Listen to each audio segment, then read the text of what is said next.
लेकिन वहाँ एक चीज़ पड़ गई, बड़े ऊंचे ऊंचे सिद्धांत जैसे वो हेगल ने भी दिए थे, जब हेगल को पलटने लगे तो वो भी ऊंचे सिद्धांत बन गए। तो इनका एक साथी था जो हमेशा इनके साथ रहा, उसका नाम था फ्रेडरिक एंजेल। एंजेल वो नहीं, फरिश्ता, ENGEL। बहुत सारे एंगल्स कहते हैं उसको, वो जी जो है उसको कुछ जी कहते हैं, कोई गा कहते हैं उसको।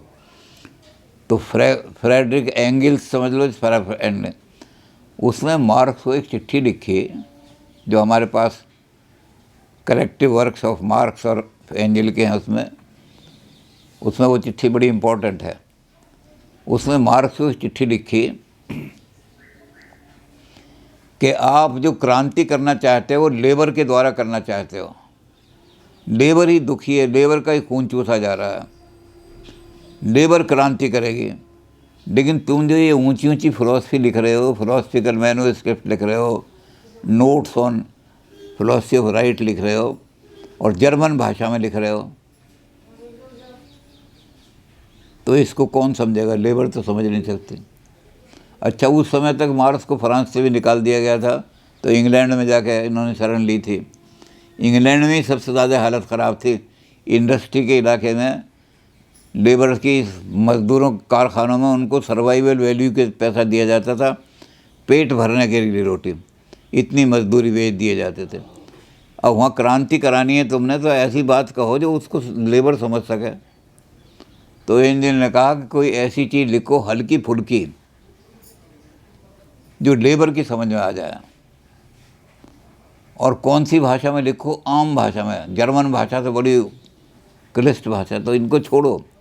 फिलोसफिकल मैन्युस्क्रिप्ट वगैरह जो लिखे हैं ना ऊंचे ऊंचे, तो इसीलिए मॉडर्न जो कम्युनिस्ट हैं वो उनको इमेच्योर मार्क्स मानते हैं। हालांकि हम कहते हैं वो मैच्योर मार्क्स है, वो ऊंची फिलोसफी बड़ी है। अब वो ऊंची फिलोसफी को छोड़ दिया, उन्होंने कहा छोड़ो उसको, फिलोसफी की बातें मत करो। उन्होंने कहा वो चीज़ लिखो जिसको आम आदमी समझ सके और आम भाषा में समझ सके। तो मार्क्स ने कहा बात तो ठीक कह रहा है। तो मार्क्स ने वो फिलोसफिकल राइटिंग छोड़ दी और दास कैपिटल लिखी 3 वॉल्यूम में। Das Kapital was written for labour class, बाजारू आदमी जिसको समझ सके, कोई ऊंचा दर्शन नहीं है उसमें। एंजेल के कहने से उन लोगों की लिखी जो रिक्शा वाले हैं, तांगे वाले हैं, मजदूर हैं, जिन्होंने क्रांति करनी है, वो जिसको समझ सकें ऐसी भाषा में लिखो उसको।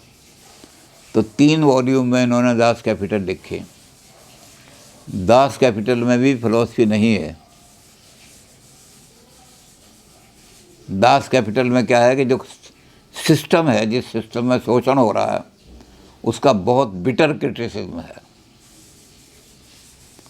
और सबसे ज़्यादा क्रिटिसिज्म जो है वो एक टॉपिक का है। आप 3 वॉल्यूम पढ़ोगे तो 3 वॉल्यूम में 1 वॉल्यूम पूरा ऐसा निकल आएगा कि एक ही चीज़ का आपको, और उसी के आधार पर उन्होंने सारा अपना सिस्टम बनाया। वो क्या है? वो है ग्रीड। मॉडर्न सिस्टम जो है, ये इंडस्ट्रियल रिवॉल्यूशन में जो क्लास, बड़ी बड़ी इंडस्ट्रियल क्लास उभर के आई है, उसका एक ही धर्म, एक ही ईमान, वो है ग्रीड। पैसा किस तरह और ज़्यादा से ज़्यादा कमाया जाता है, खींचो जितना भी हो। अब उसको आप पढ़ोगे तो आपको वाकई लगने लगेगा। मार्क्स ने यहाँ तक लिखा है, इसमें बहुत लंबी चौड़ी है, 3 वॉल्यूम है।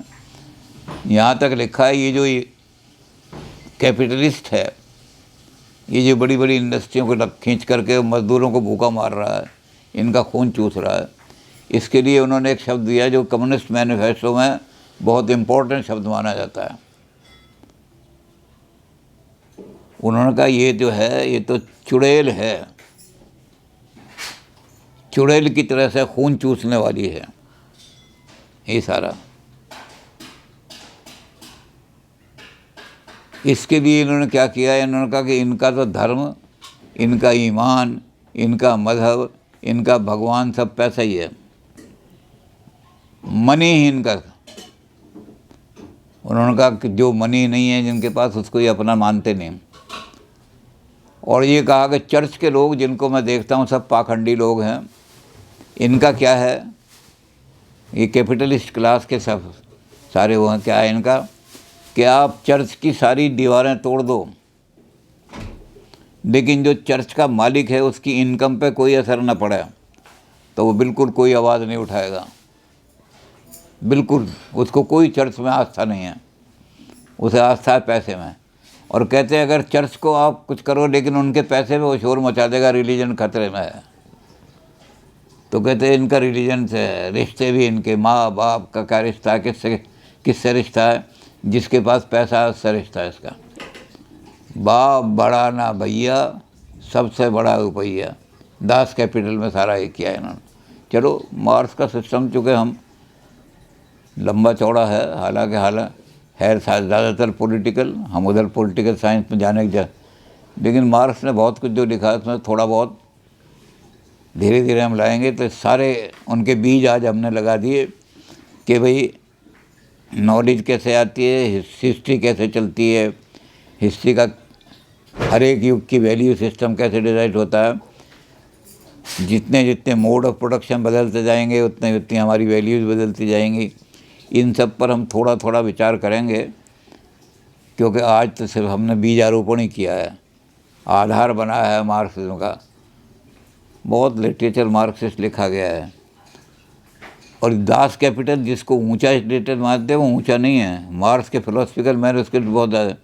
दास कैपिटल तो मजदूरों को क्रांति के लिए तैयार करने के लिए नेगेटिवली, वो जो कैपिटलिस्ट सिस्टम डेवलप हुआ है उसमें कितनी बुराइयां हैं और कितना खून चूसते हैं और कितना लोगों का शोषण हो रहा है, और वो लोग कितने पाखंडी हैं, धर्म का नाम लेकर के पाखंड फैला रहे हैं, इस सब का इतना बिटर क्रिटिसिज्म है। भारत के लोग जो अपने आप को बड़ा आध्यात्मिकवादी मानते हैं और भौतिकवाद को पतन का कारण, वो भी इतना क्रिटिसिज्म नहीं कर पाए जितना मार्क्स ने क्रिटिसिज्म किया है। इस दृष्टि से देखा जाए तो हम कहेंगे कि इस मनी कल्चर का जो क्रिटिसिज्म है उसकी वजह से तो मार्क्स एक महात्मा संत माने होते हैं, उनको तो बड़ा संत माना जाना चाहिए कि जिन्होंने money economics, money matter, money mindedness, और इसको जितना उसने दास कैपिटल में चोट की है, इस पर तकड़ी चोट की है, ऐसी चोट की है कि दुनिया जो है उस मनी माइंडेडनेस के खिलाफ खड़ी हो जाए। और मार्क्स ने लिखा भी है, मार्क्स ने लिखा है कि मैं अपनी जो लेबर क्लास है उसको, ये जो मेरी थ्योरी है मार्क्सिस्ट मैनिफेस्टो, ये स्पिरिचुअल, अब लोग कहते हैं मार्क्स स्पिरिचुअलिज्म में बिला भी नहीं, हमने कहा हमारे पास आओ, हम दिखा देंगे इसमें। स्पिरिचुअल का मतलब है जिनकी आत्मा सो गई है। तो मार्क्स ने एक बात कही है, इस पर भी हम विचार करेंगे, बड़ा इम्पोर्टेंट है। मार्क्स ने कहा मैं लेबर को एक स्पिरिचुअल चीज़ दे रहा हूँ, और वो ये दे रहा हूँ कि nobody can exploit you unless you are ready to be exploited. तुम एक्सप्लॉइट होने के लिए तैयार मत हो, और कैसे करो, यूनाइटेड हो जाओ, फिर तुम्हें कोई शोषण नहीं कर सकता।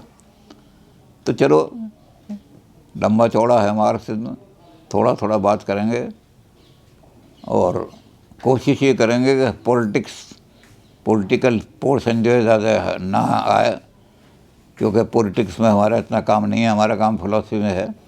लेकिन हिस्ट्री ज़रूर लाएंगे, क्योंकि फिलॉसफी ऑफ हिस्ट्री जो हेगल ने दी थी, मार्क्स ने उसी को ला करके डायलेक्टिकल, यानी उसका नाम हिस्टोरिकल मटेरियलिज्म रख दिया इन्होंने। डायलेक्टिकल मटेरियलिज्म तो नेचर में लागू होता है, ये 3 लॉ जो हैं नेचर में चल रहे हैं सारे, और हिस्टोरिकल मटेरियलिज्म जो है वो मानव समाज में लागू होता है। तो डायलेक्टिकल मटेरियलिज्म पर तो हम थोड़ा विचार कर ही चुके, इसमें तो इससे ज़्यादा नहीं है। लेकिन अब हम इकोनॉमिक डिटरमिनिज्म और हिस्टोरिकल मटेरियलिज्म जब इसमें आएंगे तो बहुत डिटेल से बात करेंगे। तो आज हमने बीजारोपण कर दिया है कार्ल मार्क्स का।